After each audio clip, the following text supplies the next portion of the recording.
Hi, this is Mardy once again and welcome to my channel.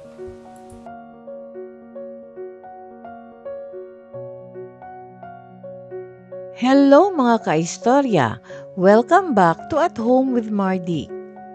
Bare months na naman mga kaistorya, and you know what that means. Yes, somewhere out there, Jose Marichan is already warming up his vocal cords. Every year, without fail, he magically appears on the radio, in malls, on memes, and even in your tita's Facebook posts. But you have ever wondered why Filipinos just can't escape Jose Marichan? Well, today, we're breaking down 7 hilarious and heartwarming reasons why the Philippines officially belongs to Mr. Christmas himself. So grab your bibingka and let's slay this together. By the way, if you hear him in September, congratulations! You're officially Filipino. If you are new to my YouTube channel, please don't forget to like, comment, and subscribe. At para updated kayo sa mga susunod kong videos, please click the bell notification below. At sana po, don't skip the ads and please watch until the end of my video. Here are 7 reasons why Filipinos can't escape Jose Marichan every year. Number 1, he is the father of Philippine Christmas music. Tuwing pumapasok ang buwan ng September, may isang familiar na boses na muling maririnig sa mga malls, radio at kahit sa mga bahay sa buong Pilipinas. Siya si Jose Marichan, ang tinaguriang Father of Philippine Christmas Music. Ang mga awitin niyang tulad ng Christmas in Our Hearts at A Perfect Christmas ay hindi lang basta mga kanta. Bahagi na sila ng tradisyon ng bawat Pilipino tuwing Pasko. Para sa marami, hindi mga parol o ilaw ang tunay na sinyales ng pagsisimula ng bare months, kundi ang sandaling marinig nila ang malamig na tinig ni Jose Marichan. Hudyat na opisyal nang dumating ang diwa ng Pasko. Number 2, Jose Marichan started his career in the 1960s. Bago pa man siya maging tinig ng Pasko sa bawat Pilipino, si Jose Marichan ay nagpapakilala na sa local music scene. Nagsimula ang lahat noong 1969 nang ilabas niya ang kanyang first single na Afterglow. Ang kantang ito ang simula ng isang kahangahangang journey, isang career na tatagal ng dekada at mag-iiwan ng malaking marka sa original Filipino music. Mula sa simpleng simula na yon, ang smooth na boses at heartfelt lyrics ni Chan ay naging bahagi ng musika at puso ng bawat henerasyon. Number 3, he is a multi-awarded composer and performer. Si Jose Marichan ay hindi lang basta pamilyar na tinig tuwing Pasko. Isa rin siyang music icon na paulit-ulit na kinikilala sa kanyang talento. Sa paglipas ng mga taon, nakatanggap na siya ng napakaraming awards mula sa Best Male Recording Artist hanggang sa Lifetime Achievement Awards. At kinilala rin siya ng mga prestiyosong grupo tulad ng Awit Awards at Metro Pop Song Festival. Ang bawat parangal ay patunay hindi lang sa kanyang galing bilang composer at performer, kundi pati na rin sa matagalang impact ng kanyang musika sa puso ng bawat henerasyon ng Pilipino. Number 4, he is also a successful businessman. Marami ang nakakilala kay Jose Marichan dahil sa kanyang timeless na musika.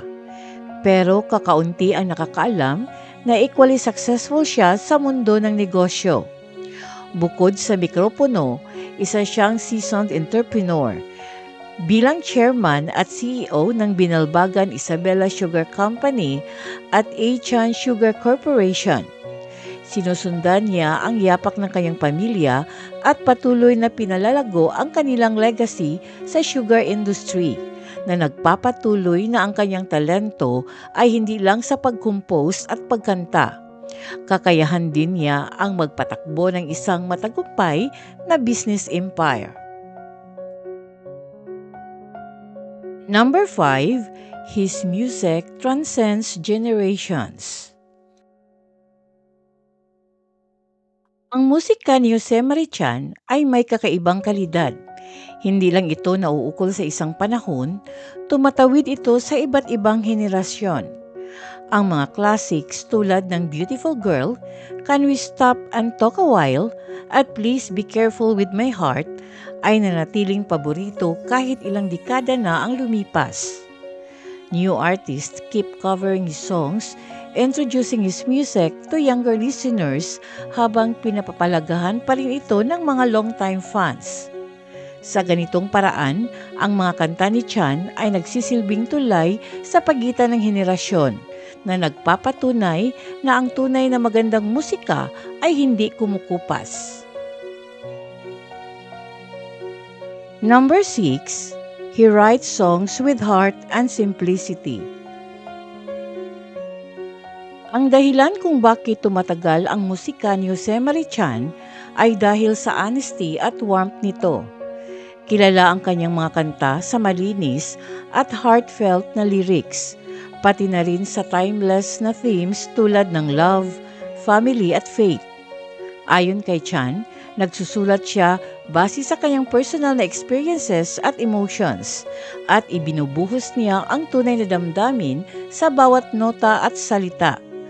Dahil sa sincerity na ito, nakakonekta ang kanyang musika sa listeners sa malalim na paraan na para bang bawat kanta ay personal, nakaka-comfort at hindi malilimutan. And number 7, Jose Marichan is a part of Filipino pop culture. Si Jose Marichan ay hindi lang basta singer. Isa siyang cultural landmark sa Pilipinas. Tuwing pumapasok ang Bear Months, bumabalik ang social media sa mga memes at jokes ng kanyang peking sa paligid, tanda na opisyal nang dumating ang Pasko.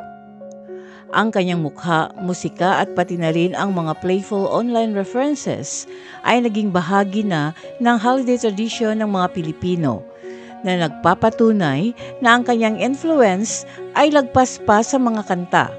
Nakaukit na ito sa mismong kultura at puso ng Filipino pop culture.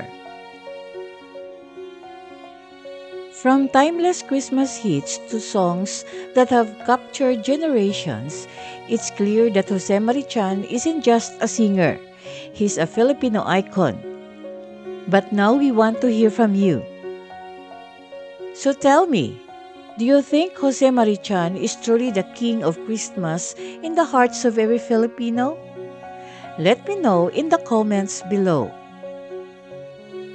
If you enjoy this video and want more fascinating stories like this, make sure to hit that like button, subscribe to the channel, and ring the bell so you won't miss any of our future videos. Thanks for watching and I'll see you in the next one. Daghang salamat. Thank you very much for watching. And according to a famous quote, what is for you and meant for your good will surely come in its due time. Be true, be patient, be faithful. Hello mga kaistorya! I just want to take a moment to thank all of you, my amazing viewers and subscribers, for your comments and support. Reading your messages is incredibly encouraging and really motivates me to keep creating more inspiring and interesting videos. Your feedback means to the world to me, and I can't wait to share more content with you. Thank you for being part of this journey. Daghang salamat.